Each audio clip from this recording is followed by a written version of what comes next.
I gotta ask you guys, who do you think is gonna win 40k? I know this is a very Major Kill-esque video idea, but in general, I think it is a fun idea to conceptualize the power levels of each faction and who could beat who in an all-out brawl. Like, if 100% of the Imperium was amassed on an infinity-sized planet and they went up against 100% of the orcs and all their resources, who would actually, like, just win with infinite space and time and planning and so on? In the short end of it, it is pretty well known that the writers of 40k want most, if not all, factions to basically be at the same power level. Everyone is supposed to be relatively at the same level, with weaknesses and strengths that are unique to each individual one. So I know Necron have the best tech and Chaos has infinite energy, but today we are talking about bugs. The ones with objectively the worst tech, but also like the best bugginess. I like the idea of the power scale, but I like the idea of what comes after. Spectacle is cool and all, but in general, what happens after someone wins and breaks through is the most interesting part. And the idea of a Tyranid victory is something I've always kind of bandied about in the back of my brain, because from a biological standpoint, the Tyranids are the mother of all invasive species. Literally so hyper-aggressive that they show up and weed out weaker species in order to make them a part of their own collective. Invasive species are something I've studied at length when I was in university, so this video is basically just a way for me to low-key flex,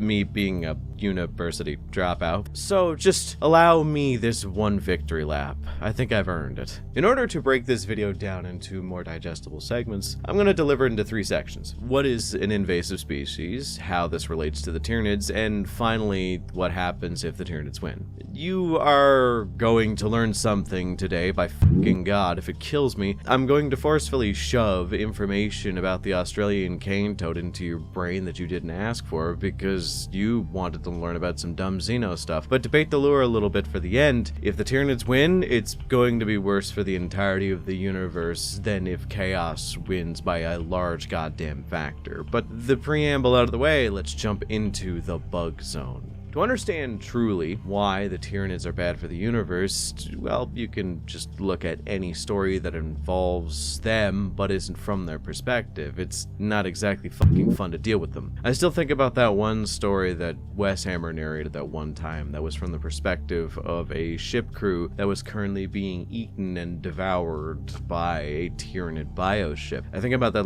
maybe once a week. Scary. It's just not pleasant. They are a destructive and hyper-violent, hyper-adaptive species of super predators, which is kind of cool. But the thing that we need to highlight is that they have no predators themselves. This is going to be kind of something that comes back every now and then. I hope they don't have actual predators. It'd be terrifying if there was something that ate exclusively Tyranids, other than the leaks of Votan, but that's weird. Which, by the way, having no predators is a key characteristic of 2 specific demographics in an ecosystem, which is apex predators and invasive species, which the Tyranids are basically both. But what is an invasive species? You aren't dumb. You could probably intuit what the name means when you hear it. But let's break it down a little bit for those at the back of the class, so that you can have a good idea of what it is on the smallest scale, so that when we get to the scale of the Tyranids, you can see how actually horrible it could be if they win. So, as the name implies, an invasive species is a non-native species that, through the intervention of man, or through some kind of migratory event, enters a new ecosystem, and instead of meshing with the ecosystem, it disrupts the whole hierarchy of it. You know, the best way to describe it is the deer eats the brush, the wolf eats the deer, the wolf dies and becomes the brush through just detritivores and all that. It's a good self-contained system, but imagine if a parasite comes up, like a tick, that due to some kind of blood disease it carries, it enters the bloodstream of the deer, making it toxic for wolves to eat. The wolves will die out,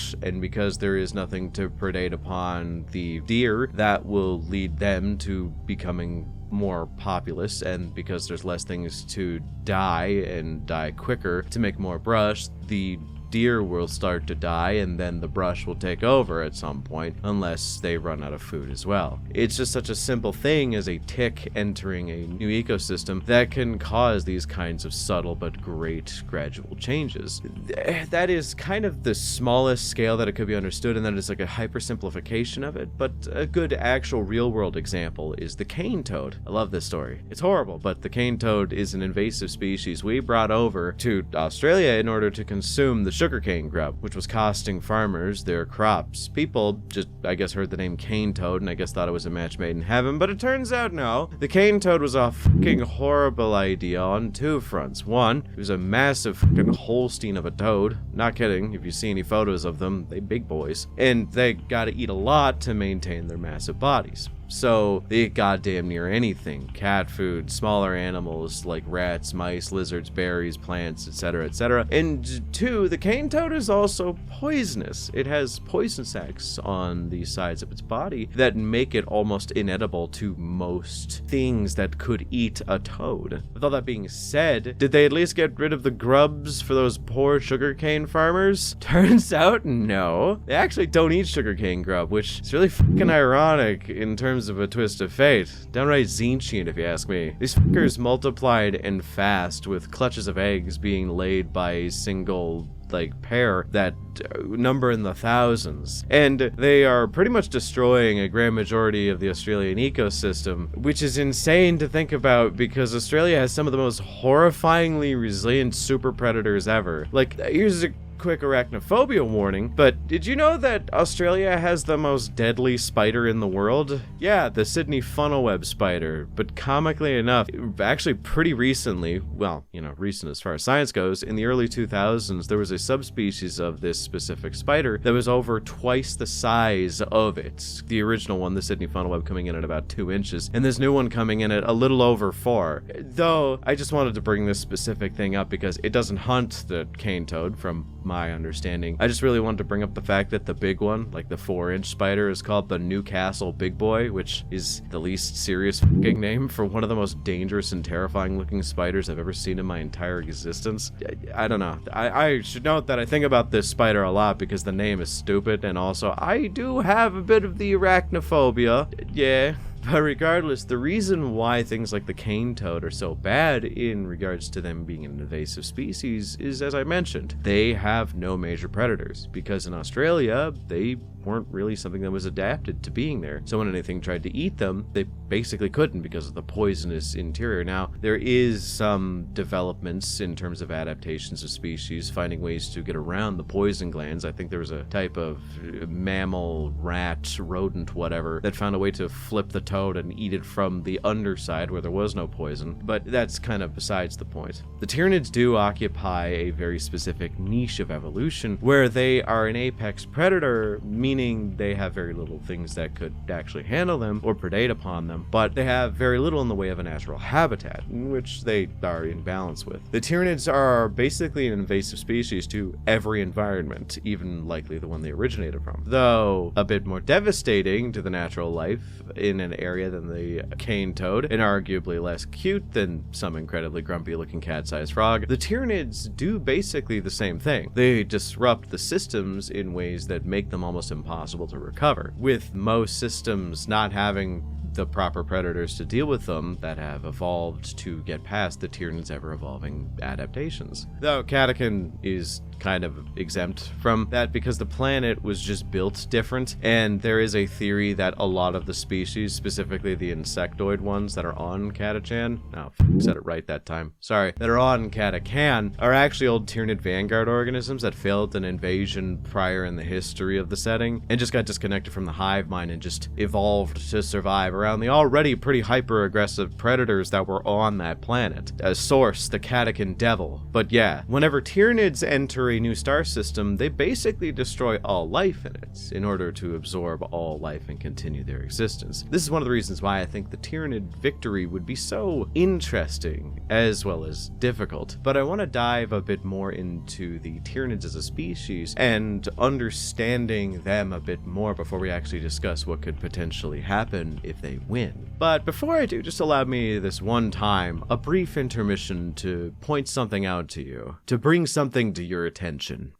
This is just a brief little intermission before I get back into talking about bugs. But I realized I should probably start promoting my streams more. Yeah, I stream once a week for fun with whatever funny character I can get my greedy hands on. Usually my good friend Kalani, but it can be anyone from across the Warhammer sphere or anybody that I know in my personal life. Streams are anything goes, so they are kind of spurred by whatever idea we can come up with, be it live tier lists, live reacts, random freeware games we find on Newgrounds, anything goes. So I'd love to see you guys there. It's usually Sundays at 6 p.m. CST. We stream for a couple hours, and recently we've been on a bit of a Terraria kick, and there is a bit of a weird incentive for you guys to show up. I won't give it up too soon, but there's a bit of a live event you can participate in every time you show up. But yeah, I'm going to start promoting these a lot more, and I'd love to see you all there. With all that being said, I think now is as good a time as ever to announce a recent partnership I have with Apex Gaming PCs, because if you want to stream some higher-end games, you're gonna need some higher-end tech, and they're probably one of the best people on the market to do it with. With a lot of really good options, I think the one that you're going to likely vibe with the most would be the Apex Streamer, which is a PC built to allow you to manage everything you need to during a stream without any hitches or performance dips. With an RTX 5060 Ti and 32 gigs of RAM, I can almost promise you it will run as smooth as butter. Though, don't think that's the only options they have, obviously. There are a whole bunch of shinies to choose from, like the cost-effective Apex Bronze, which has slightly lower specs, but with a more affordable price. Or you could ramp it up all the way with the Apex Streamer Plus, which, as the name would dictate, is a step up from the Apex Streamer, meaning that you can run damn near anything and not see a single dip in performance, no matter how many instances of OBS you accidentally opened up in the process. And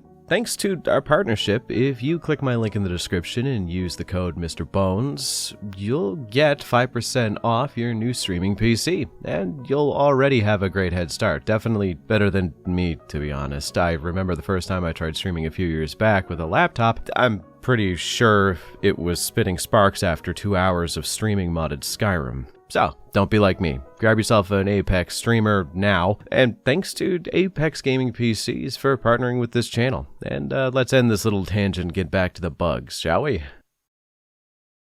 With that out of the way, let's talk about how the idea of being an invasive species relates to the Tyranids and how it's going to tie into my point at the end. Now, we could just call them an invasive species as they enter an ecosystem and consume everything, but it never really pays to be reductionist. So let's look at why they do what they do, as they have a bit of a migratory pattern that makes a lot of sense when you think about it. Tyranids came, likely, from an unknown place that we will never learn about. This is likely where they evolved, and how I see it is they were probably a small organism with a very hyper-specific adaptation that was basically amounted to they could take on the traits of organisms they consume, as well as having absolutely zero organ rejection, and the ability to consume genetic material in general without worrying about poisons of any kind. Now, in nature, we do have examples of that, but to a limited degree.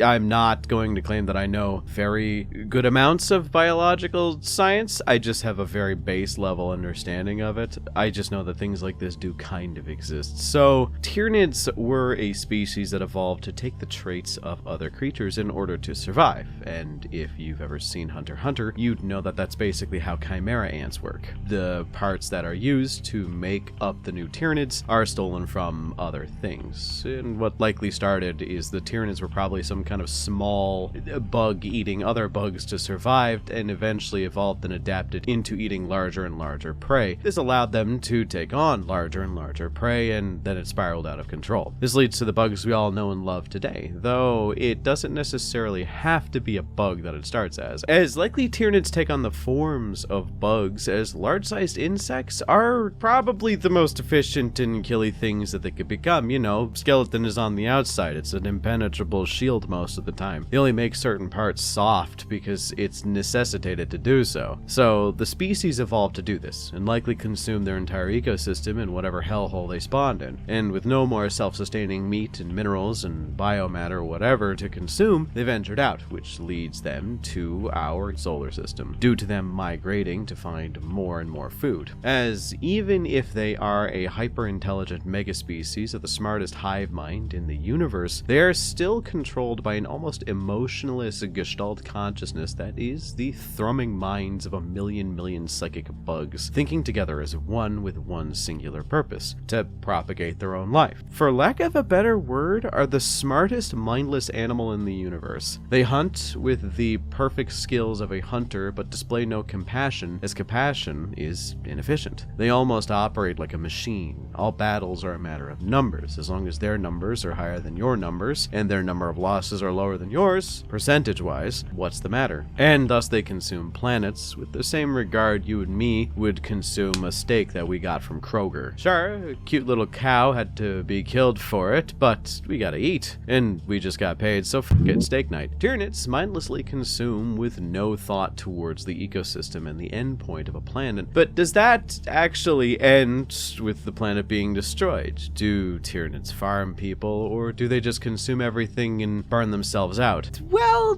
Tyranids are kind of self-contained in a sense, because a few people suggested this online when I was researching in the godforsaken wasteland that is Reddit. I also had a few conversations with other individuals that, like, perhaps Tyranids could make farming worlds to create livestock that they could constantly feed off of, dedicated to the creation of more biomass. But that isn't how it works. You are not just created out of nothing. The molecules that you are made of have been around since the beginning of the universe, and they've been on this planet since it was created. Our planet has only ever gained slight mass when meteors strike it, and has lost a little mass when we started throwing shit into space. You're made up of nitrogen, hydrogen, carbon, so on and so forth. This stuff comes from the food you've eaten, as well as just stuff that's been around since the beginning of time. There isn't so much of a generation of new things, more just the molecules and atoms that make up the entirety of the planet eventually shifted around, and then you appeared, right? So when Tyranids come down, there is no point in farming, as it's just a self-perpetuating cycle of shuffling around atoms that they could just use to make more stuff and cut out the middleman. In a sense, Tyranids are kind of self-sustaining bio-world in and of themselves, as each bioship distributes nutrients and shit to different nids in need on a per-need basis. It's the same process as you eating that steak. The cow that you are eating is made up of molecules that were once the grass. The grass is made up of the molecules that come from the dirt, and so on and so forth. The natural cycle of things. But with the Tyranids, it gets weirder because there is this idea known as transduction. It's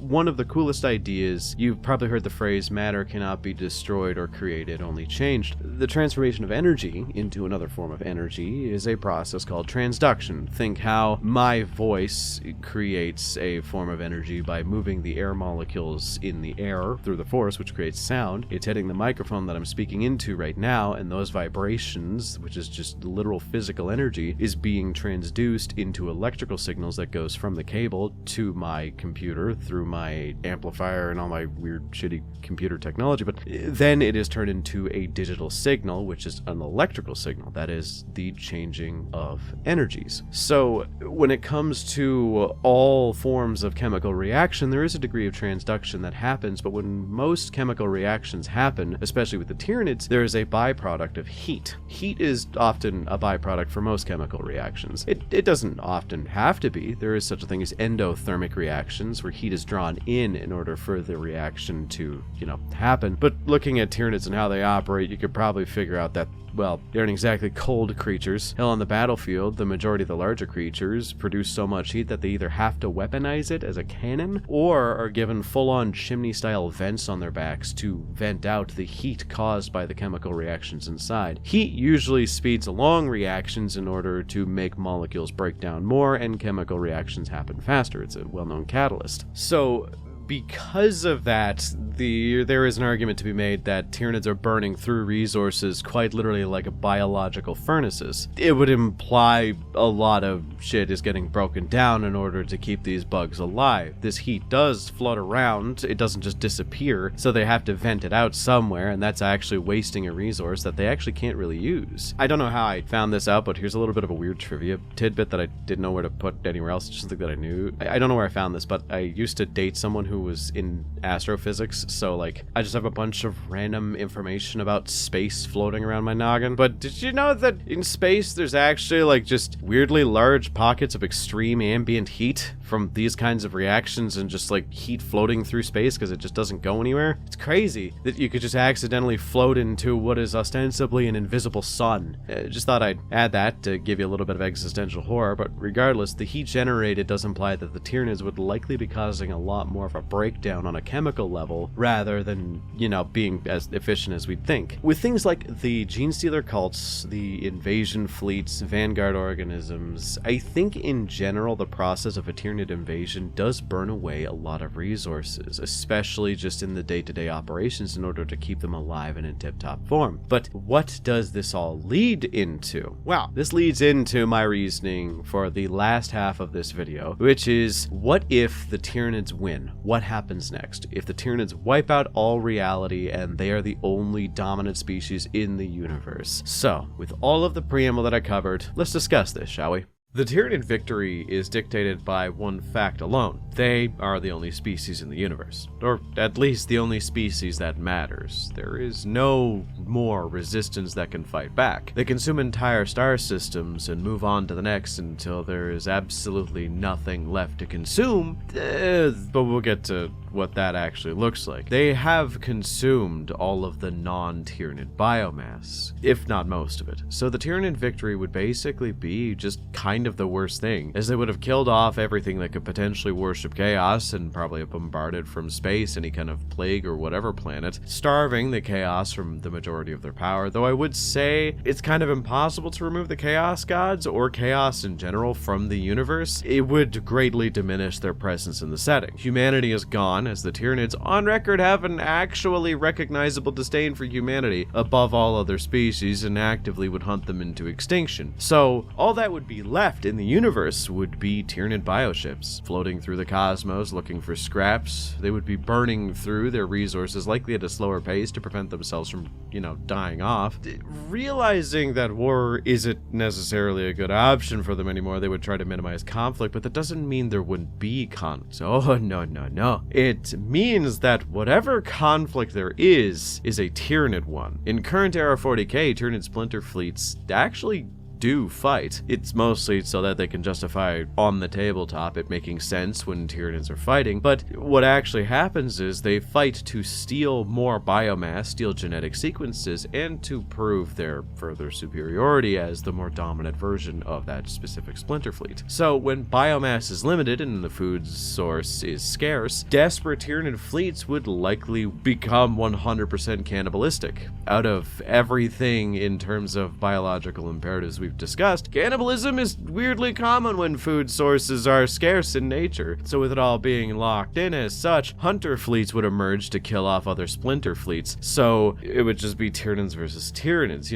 bugs gotta eat after all. This is why the Tyranid victory would be so depressing, as in the end, there wouldn't be subtle resistance, just the constant consumption and reconsumption of nutrients and biological materials until there is nothing left. No chaos, no spirit, no soul. There is simply the bugs and their endless stride to consume the more that is not there. Now, they would likely find a way to permanently deal with chaos in a way that even if something like, say, a chaos incursion would happen, they just could ignore it. Like with Hive Fleet Kronos, they basically just don't really bother with chaos because chaos doesn't provide any biomass, and also it just leads to them wasting resources that they don't know, so they crank up that thick shadow in the warp so that they don't ever have to really fight demons. So they would just find the weird magical pockets that chaos exists in, either ignore them, or if they were particularly desperate, they would just bombard the plague planets or war planets from orbit, and so on. the Tyranids would just move on and only consume them, as I said, if they were really desperate. The universe would basically end as a husk. The Tyranids would die out eventually just because, well, it would be a barely sustaining ecosystems of bugs eating bugs, which leads to more losses than gains. I think it would lead to something a bit more interesting though. Follow me on this, because if Tyranids won, the universe would basically just either stop